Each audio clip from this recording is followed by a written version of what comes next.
What if we created the next human species? By what if, of course, I don't need to actually say that, but how are you guys doing today? Hopefully you guys are having an amazing day. Yeah, I didn't plan to get past that bit right there, so I guess I'm gonna just leave it at that. Fuck it. Got some comments right here. Not gonna read them. I didn't look at them. Fuck it.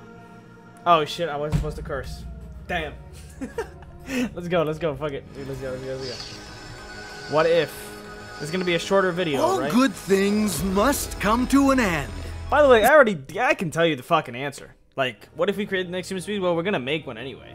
Like, we're probably gonna become symbiotic. Well, you've already seen the trends. We already see what people are doing. We're already basically cyborgs with this shit, right? And I like the way that Elon Musk put it one time where he said, we're basically already kind of cyborgs because we have these on us at all times. How could you not? At least people who do. There's actually people alive right now that don't actually have access to phones, which is kind of crazy to me. But he says we are kind of cyborgs. It's just like the flow and the transfer of data is very slow compared to if you were an actual cyborg and you sort of had like implants or whatever. That's, I'm guessing, what he's saying. And of course he would say that because it's a shout out to fucking Neuralink and he wants his companies to succeed, which is like, hey, comment section, right? You're still watching and I haven't bored you and I still got your attention. Leave down in the comment section below, would you get the Neuralink chip, right? Would you get it? Would you, like, if he was like, hey yo, first come first serve, I'll give it to you for free, come here, like let's test this out. Would you test it out? Maybe I shouldn't say test it out because test it out is too sus. Like, but I should probably just ask people, would they get it? Like, I don't know if people have done research on them or what it does. It's supposed to like help you with like, its initial thing is supposed to be able to help cure disabilities or something like that. Like, say you broke your back, broke your spine, can't use your legs, something like that. It's supposed to technically do shit to your brain, which can maybe make you feel in that areas, maybe trigger activity in those areas, so therefore you can like walk again, retain use of something like that. If neuroplasticity can't already do that for you, which neuroplasticity has his limits, and I guess it wants to go past the neuroplasticity limits in helping you reattain a lot of your functionality and mobility and stuff like that. But we're definitely, we're gonna become cyborg, symbiotic. You're gonna have people fucking half human, half. Who is it? Alice? What movie is this? Sadly, Homo sapiens' time on Earth is no exception. And someone would surely take our place as the dominant species. But who? Can you call them a species? Or rather, what? How could genetic engineering spell out the end for our species? What would distinguish the next Homo species from us? And could the world's next dominant species not be human at all?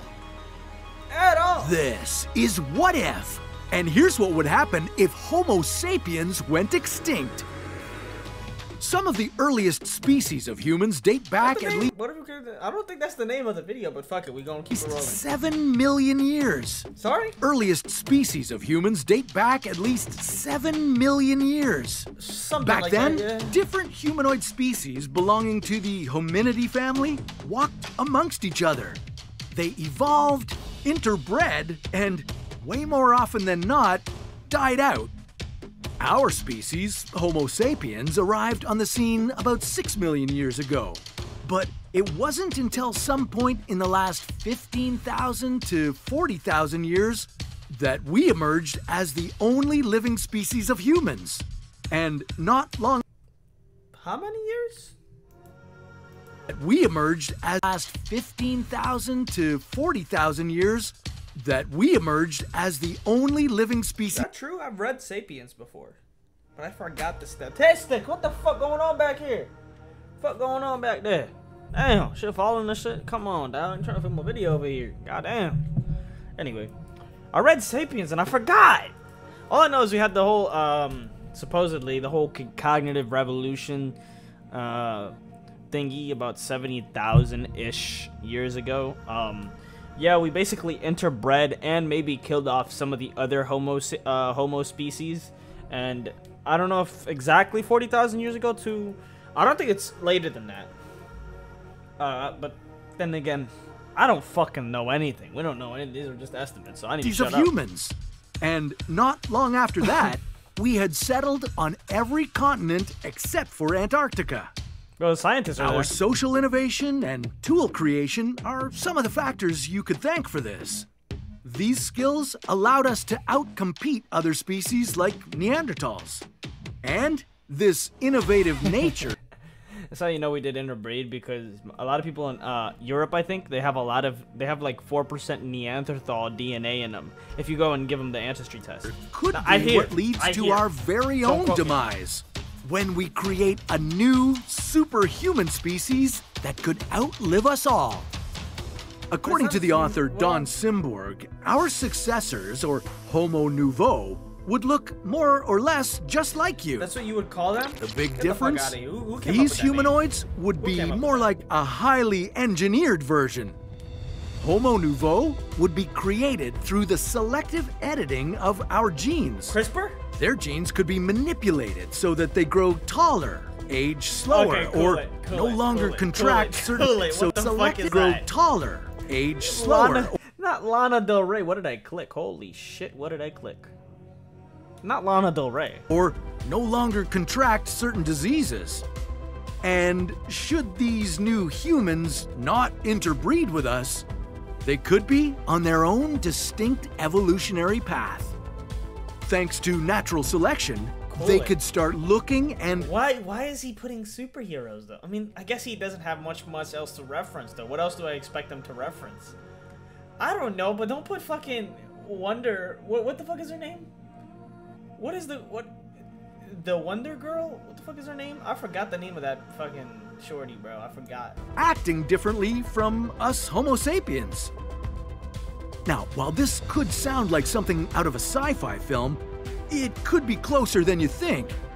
It took modern humans about 200,000 years to evolve from our more archaic predecessors, but Homo Nouveau... We look the same as we did 200,000 years ago. That's a lie. That's not true. We look like practically the same as we did 200,000 years ago. Before 200,000 years ago, maybe we looked a little different, maybe a little bit more hairy, whatever. But we basically still have the same functions as the motherfuckers did 200,000 years ago, right? Could come into existence in a matter of decades. This could be largely thanks to CRISPR. And no, that's not the hottest new kitchen appliance.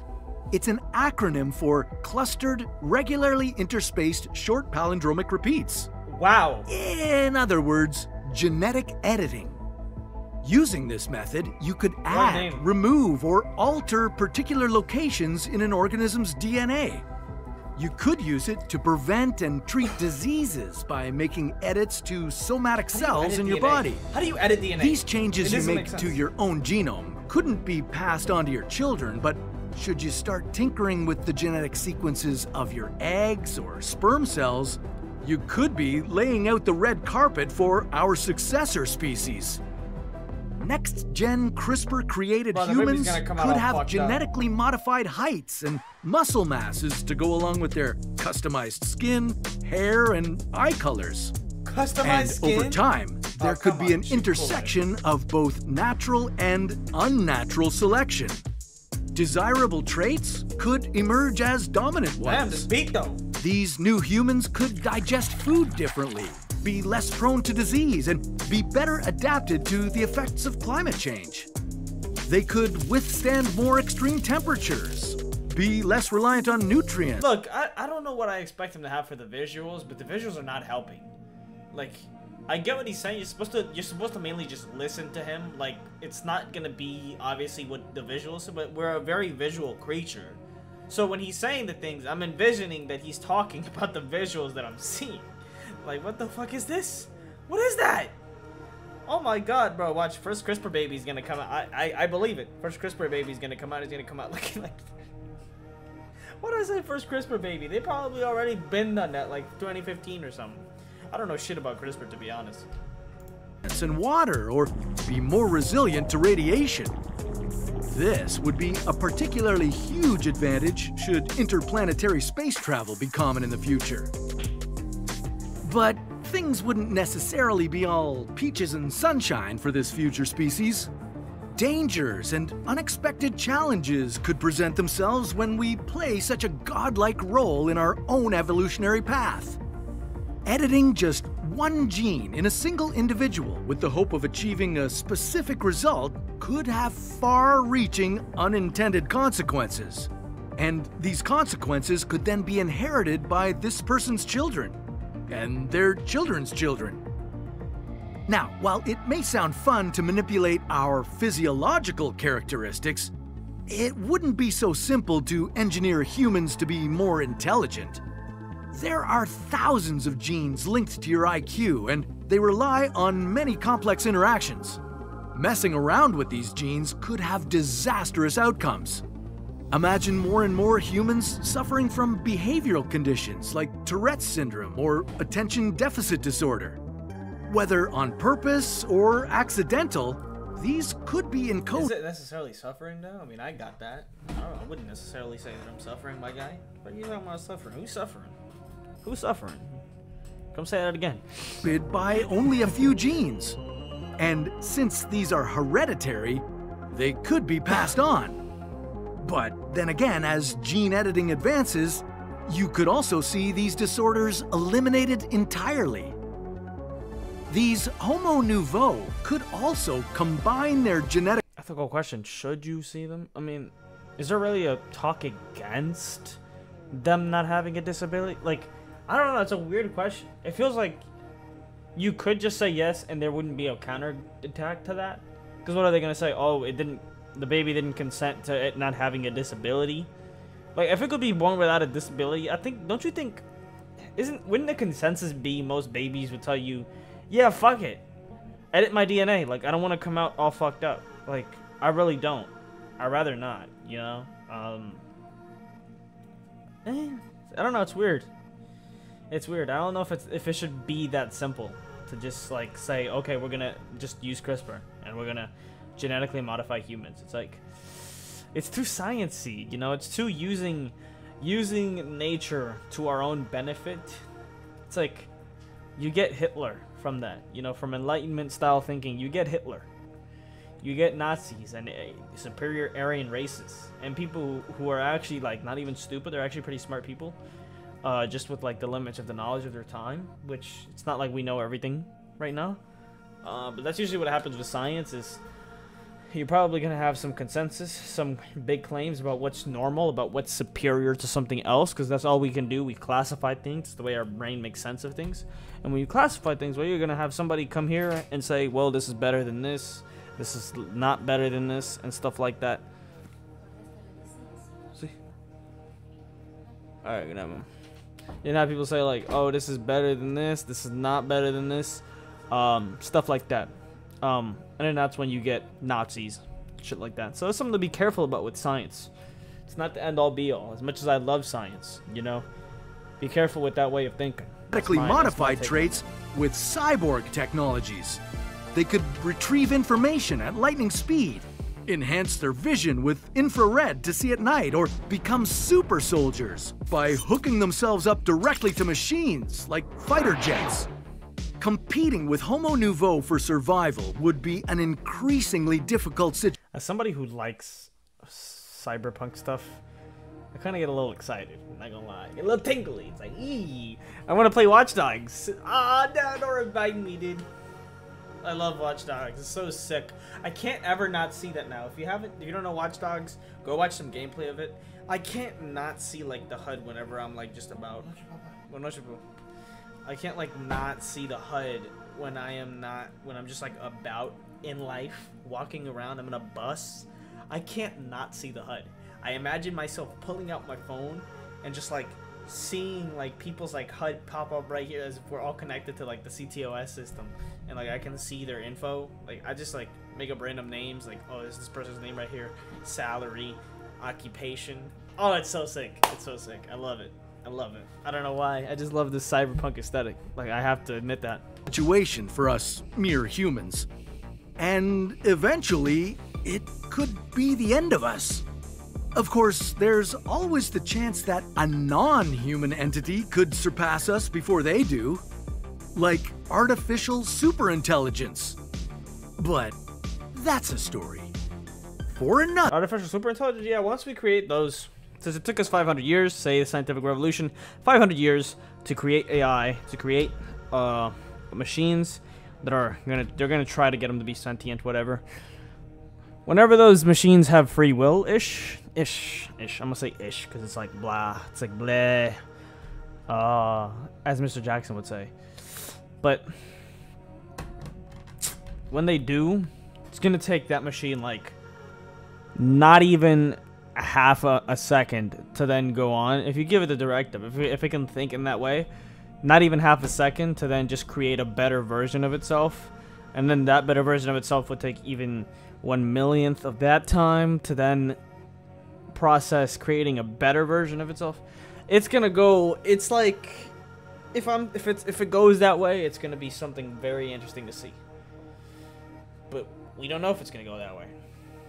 But they're gonna I think artificial intelligence is gonna create even better artificial intelligence and work on fixing the stuff that we may have missed. Maybe we could be lacking in an area.